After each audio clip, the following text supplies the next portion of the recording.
We have him. Prime Yeah, Minister, you have me. good evening. Good Yeah. evening.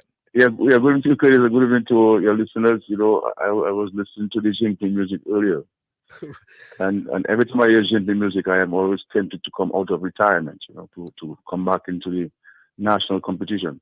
Yeah, well, one is I danced many years in Independence time, competition. yes, I am sure we would have seen you on a few Yeah, occasions, yeah, and it was in primary school and secondary school. and I'm sure the nation would be happy to see you again. Yeah, sometimes. Yeah. But first of all, well, thank you for having me on. Today was an eventful day. And that's part of life, I guess. And sometimes you have to prepare yourself for this and understand that this is part of society and this is part of life sometimes. But first of all, I want to commend the police in the manner in which they conducted themselves, and the extraordinary restraint which they demonstrated throughout the course of today. I mean, the reality is, if you were in the United States of America, or you were in France, or you were in the United Kingdom, as we saw with such protests, um, action would have been taken by the police very, very early. Uh, once you once you get into a situation where you are impeding the movement of people and you are trampling on the rights of freedom of movements of people, then the police are obligated to intervene and to ensure that the rights of citizens are not trampled upon or not denied. People have to get to work, people have to get to school, people have to get to their businesses, people have to get from one hospital, one health center to a hospital.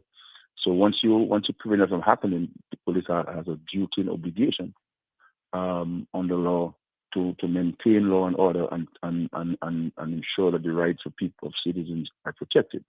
So the police could have acted in the manner which is required of them by law and by training. But as you saw through the day, they exercised tremendous restraint, um, with the hope that the matter would have been resolved without the need to take any um, any action that they're trained to do. Secondly, I also want to commend some of the executive members of the Tipo Truckers Association who I met today. I think Mr. Uluda and Mr. Anton Laville and the new president, Eric Emmanuel. And of course, Chris Walter was most of them today as well. Um, and, in principle, I am not at variance with the argument that they're making. Um, I believe that the approach was wrong, but I'm not going to argue on the action that they took. But most citizens, anybody would certainly want to negotiate the best deal that they can get from a business relationship. And I think this is where the issue of contention is. What is the best deal they could get for themselves? In order to take advantage of the opportunities that are available. And of course, just to let you know that there is work. There is work on all of the sides, and in this case, they're talking about the airport and more specifically the transportation of cement from the Woodbridge Bay port to the airport site. As you know, we are utilizing a significant amount of cement because we have to mix cement with the soil for compacting so that it could dry faster because of the high level of water saturation in the soil. So to allow the soil to be properly compact, we're using a significant amount of cement. And so the cement has to be transported from Woodbridge Bay to the airport site. Now, as I understand it, the contractors offered the tipo truckers $48 and I believe 52 cents a ton, right? The tipo truckers countered with $75 per ton, and the Chinese made a further offer of $60 per ton. And when I met with the Tipo Truckers Association executive today, they had gone up to $90 a ton. Okay. And I said to them, well, look, in negotiations, you always have a give and take. So what is the lowest you would accept per ton, so that you can make the profit that you're looking at? And they indicated that they would get to $85 a ton, minimum. So they will not go below $85 a ton. And I think so. The general understanding was anything between 85 and 90 would be reasonable for them, and it would be able to cover the cost and allow them to make something at the end of the day with regards to the service that they're providing on the airport site. Just to say before I continue, we have truckers who are working on all of the government sites, the marina. Even the guy who I saw at the demonstration today, he's working on the marina in Portsmouth. The guys working on the cable car, the guys working on the geothermal project, the road projects, they're working work there. All of the transportation of construction materials from the suppliers to the housing sites across Dominica were transported by local truckers. They may not necessarily be members of the Tipper Truckers Association, and we have to make a distinction, because there are people who own trucks in Dominica and who are not members of the Tipper Truckers Association. So we have to understand that the Tipper Truckers Association is not representing everybody in Dominica who owns a truck or who owns trucks. So we have to have a distinction. I believe today what happened today was a genuine move or decision on the part of the Tipper Truckers executive, but it was hijacked by certain the elements. You saw it. So even after I met with the association members, there was an agreement between ourselves. The agreement was that, look, and truth be told, I understand the arguments that the Tipper Truckers were making in respect to the rates that they're requesting, because when you break down the $90 or $85 per ton, if a small truck, you're already talking about just over $500 per trip from Woodbridge Bay to the airport site. If a big truck, and not many people have big trucks outside of loader, what they call Boeing, and maybe Anton Lavelle and a couple others. Not many people have big trucks that can really transport several bags of cement at one time. These are huge jumbo bags of cement. And so with the big trucks, you're talking about they'll make about $1,800 per trip. And the reality is, from my perspective, I find that to be reasonable. But the challenge you had prior to this was that, obviously, when we seek advice on rates, we seek advice from the Ministry of Public Works on rates. And the quantity surveyor then had said that the rates that the contractors on the airport were offering were reasonable rates.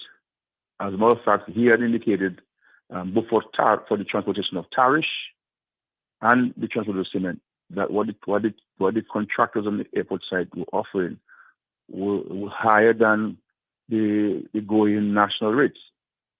You understand what I'm saying?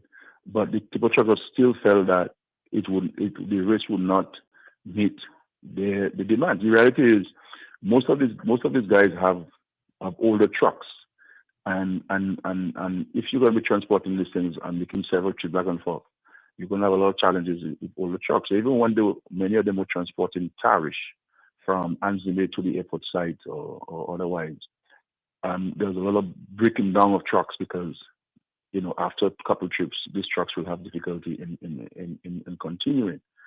But the reality is, there is work. The only issue is the contention. There is what is the best rate, or what is the rate that the Tipper Truckers Association members would accept. And so we arrive at the $85 minimum, and with a top rate of $90 per ton. And I in fact wrote to the developers today, that's NMC, indicating that the government is in support of the rate that the Tipper Truckers are requesting. So I in fact have done that. But so the agreement I had with the Tipper Trucker executive this morning at my office was that they would accept the minimum 85 and the top end 90, and that they were going to clear the road. They were going to move the trucks. They raised the issue of the person who was arrested, and I said, look, I don't get involved in police work. If somebody is arrested, I do not know the circumstances of the person who is arrested, and that cannot form part of any agreement that the Prime Minister will have with anybody. I really don't get involved in police work at all, contrary to what people think. I don't get involved in it. And I think they understood and they agreed on that. And they left my office with the agreement that they were going to clear the road. Obviously, there are some people who joined the protest who had no part in the protest. They found a truck and somebody owned trucks and somebody were there and encouraging or dissuading the truckers from moving.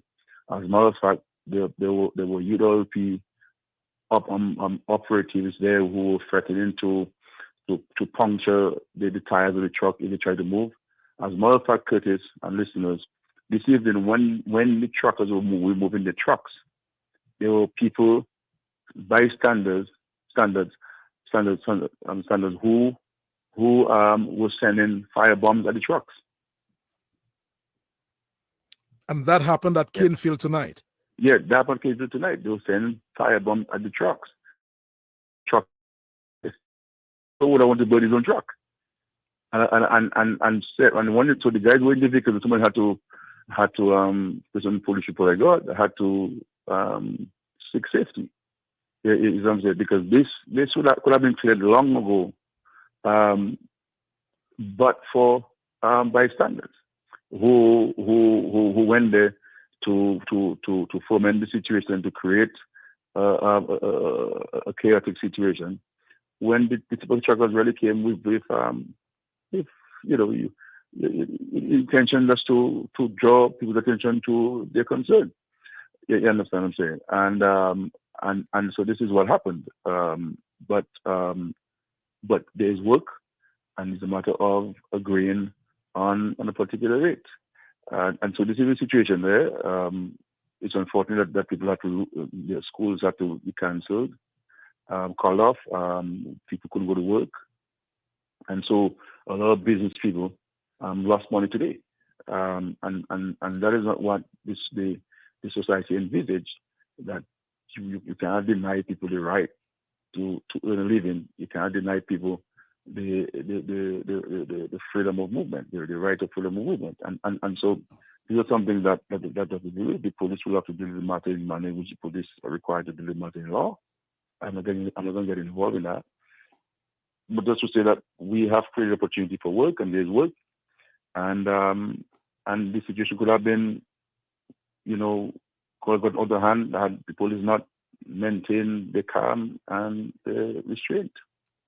Prime Minister, you're saying that an agreement was reached with executive members of the Tipper Truckers Association before they went back to Canefield, and that agreement was reached this morning. Yeah, I met with them maybe after 10 or minutes to 10 this morning. I was in the office, and the people who represented the Tipper Truckers Association.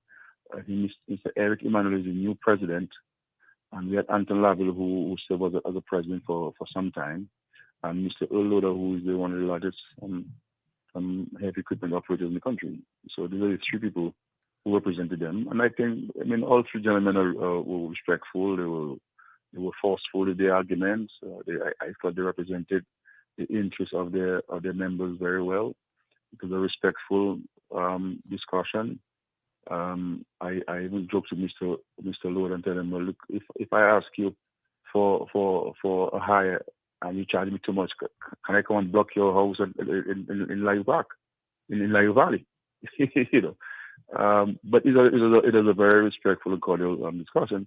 But you had ULP elements who were hoping that could spiral into a major issue and other parts of the country, because you hear people talking about they're going to block this place and that place and so forth, and the elements send firebombs at the trucks. So we could have had a situation, Curtis, where several of these people's trucks, what earning their livelihood for them could have been burned down today by fire. Have these truckers, Prime Minister, have they been previously engaged at the airport site, and are they still engaged, some of these truckers? Yeah, well, they were engaged. I mean, they were engaged to transport tariff, and some stuff, because I said, and we have to be, I think we have to be truthful with ourselves and transparent in our discussion. The reality is the quality of a lot of these guys' trucks. You know, I mean, some of the trucks have been modified in some way. They're very old in some cases, and these trucks, some of them cannot maintain the wear and tear. Outside of load on a couple of guys, there are many guys who have relatively new trucks or new trucks. Yeah, and I believe that this is where something I believe that we need to work with them and to see what kind of special policy, like maybe what we do for the tourist boat, for the tourist operators, the taxi operators, special consideration for the boats and for the farmers, and to see whether we can have a special policy for these heavy equipment operators with truckers, so they can buy newer trucks or new trucks, so that they can be more roadworthy and give the owners a longer lifespan to make money and to be able to pilot trade better. So the issue of the traditional cement and hauling of stuff. Yeah, and that's to say, people talk about these agreements. All of these agreements that we sign, especially under the CBI or even monies from loans from the World Bank, there is in these agreements a carved out opportunity for local persons. This is why at the airport now, right, you have 503 workers, 243 are Dominicans, working full time on the site, directly on the site, on the airport site. So we do have in these agreements a special clause that makes it mandatory that there be local engagement. Okay, even on the World Bank projects, that local content must be part of these agreements. Now, sometimes at the end of the day, because it comes down now to negotiations. I said to the contract, to the super truckers, I said to many people, I'm not the one who has to get involved in negotiating or what your rates are or what the guy pays you.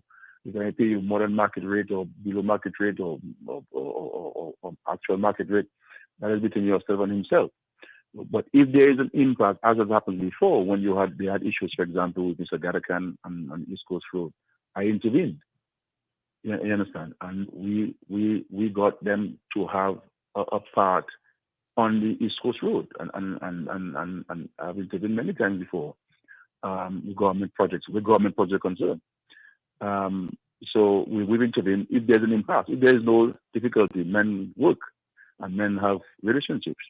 But if there's a breakdown, you understand, I intervene.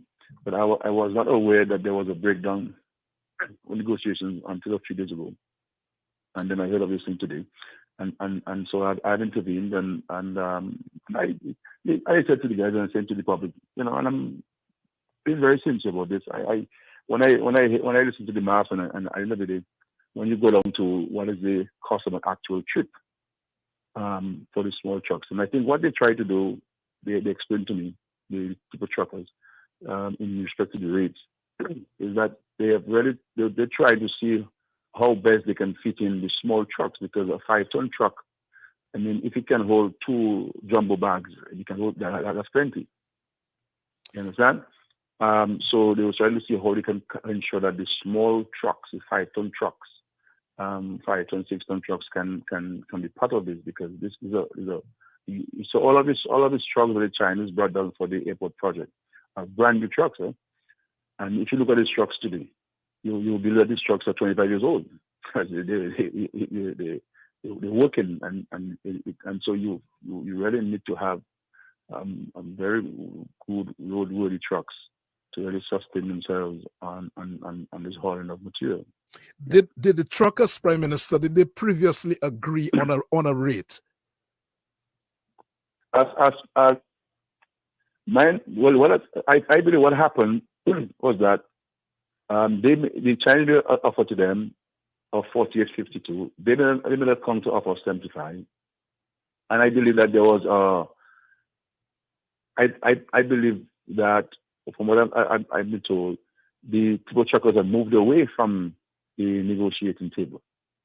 Okay, they came back, and of course, Mr. Samuel Johnson, who is the CEO of the International Airport Development Company, was in touch with them. I've been trying to assist as well.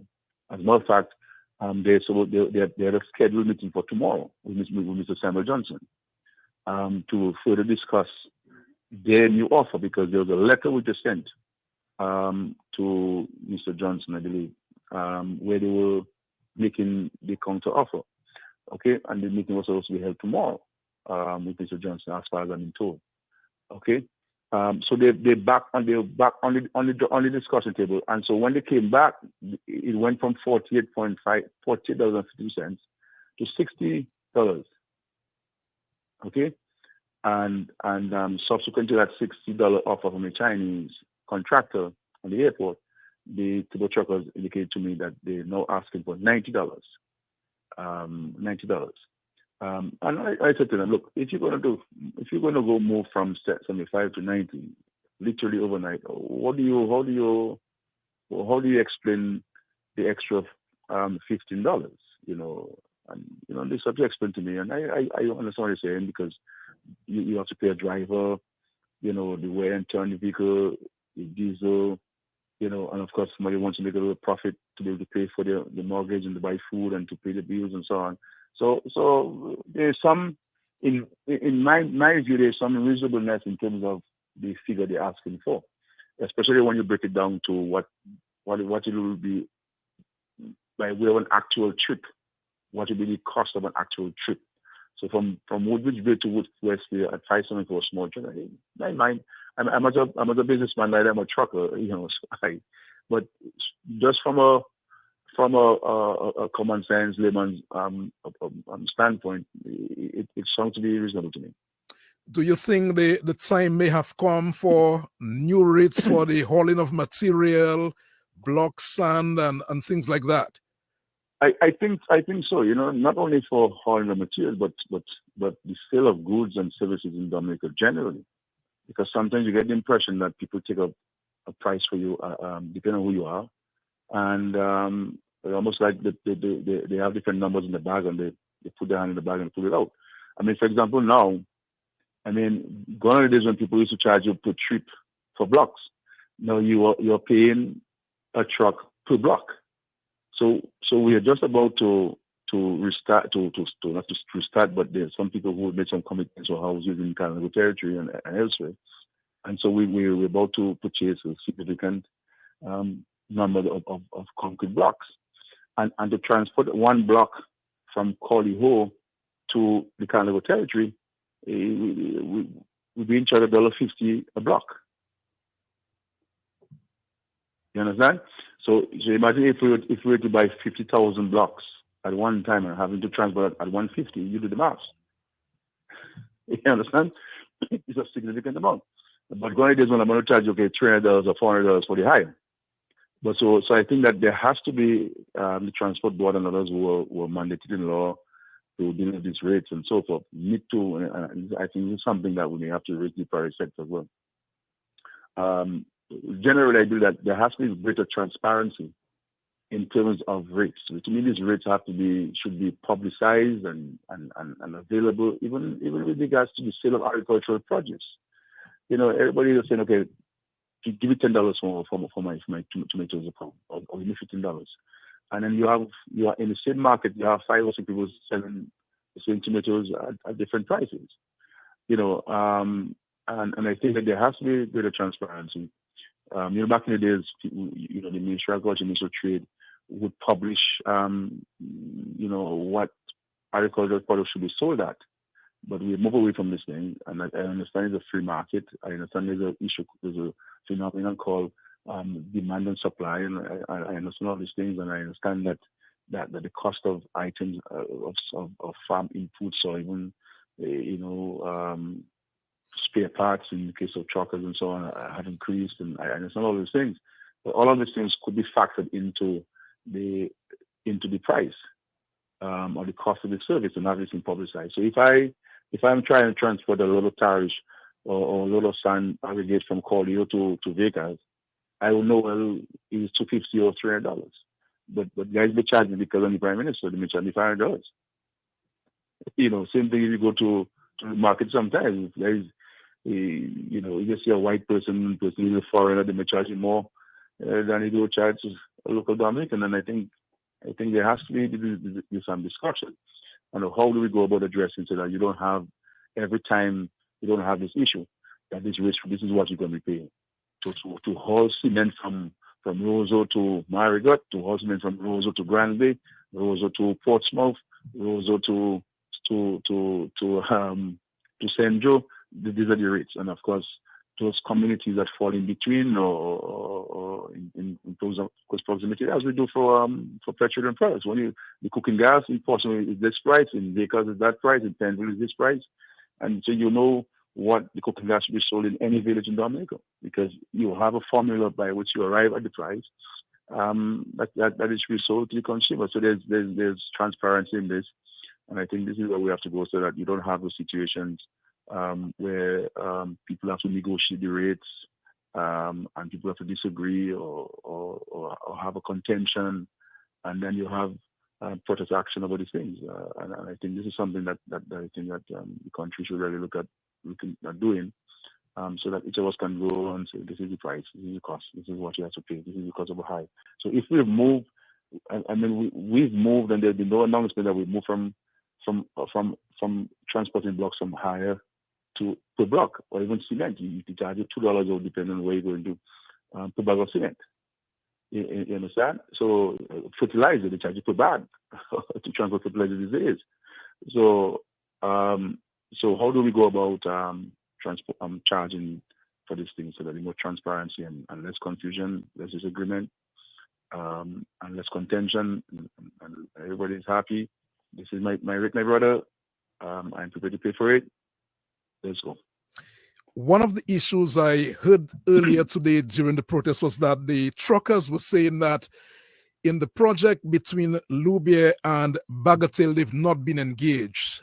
Would you know some about this? Well, the engagement they're talking about is that they expect the government to come to discuss with them before the government goes about either developing the project or before signing the contract for the project. I don't think that is feasible. These contracts are tendered, these jobs are tendered. People have their prices. They do the market research and the prices, and they tender. And it is left to us now to negotiate. And the government cannot say, well, you who have the contract for Robert to Bagatelle, you should only give work to the Tipper Truckers Association. But what about the man from Grande who is not part of the Tipper Truckers Association? What about the guy from Loubier or from Bagatelle or from Fonseca or from Portsmouth who is not part of the Tipper Truckers Association? This is a democracy. People must not choose when they want Dominica to be declared democracy and when they do not want it to be declared democracy. This is a free market economy, and we have to understand this. And so the Tipper Truckers Association doesn't have a monopoly in law on that they must get work. No. Because if they get work, there's nothing that says that they must give somebody else work. You understand?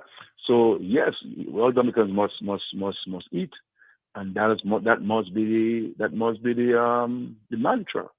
The mantra shouldn't be Tipper Truckers Association and then hell with other people who are not part of the association. There's no law that says that only Tipper Truckers members can eat. No. An association is always better because it is easier for a contractor to speak to one entity rather than 25 or 75 different owners of different trucks.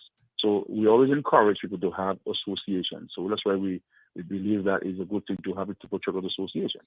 But the Tipper Truckers Association is not the only entity which provides hauling and transportation services and excavation services in Dominica. There are people who are not part of misanthropement because you're not mandated or forced by law to be part of any association that you don't want to be part of.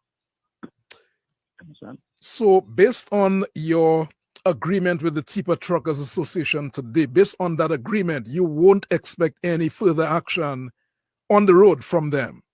I don't know from them because the point I'm making is that you have elements, UWP opposition elements who would want to, use this as an opportunistic a moment to see where they can advance talking to the government because they will tell the People Truckers Association today that they should not live until the government goes. Is what I'm saying. And so the People Truckers Association or People Truckers members generally were well behaved, they were well behaved. The guys, they park the trucks contrary to law, so at that point. But in terms of their attitude and behavior and so on, and generally they were well behaved. It really was the European sympathizers who came there and who were encouraging and even tried to mobilize food and drinks, hoping that they were going to be there for a few days.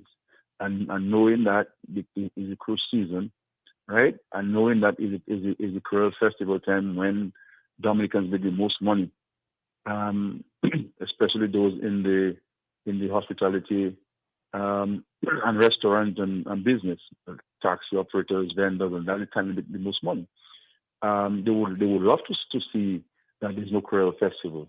They would love to see that ships, cruise ships, will be turning back because the guests can't go to the Emerald Pool or can't go to the Canago territory, or can't go to the River Tubin at Pegua and at Concord.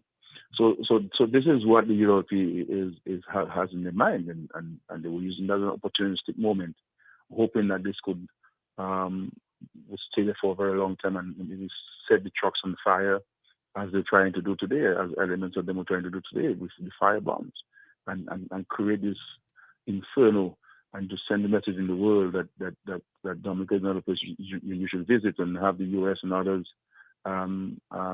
declare travel advisory on Dominica. That's the modus operandi of the United Workers Party.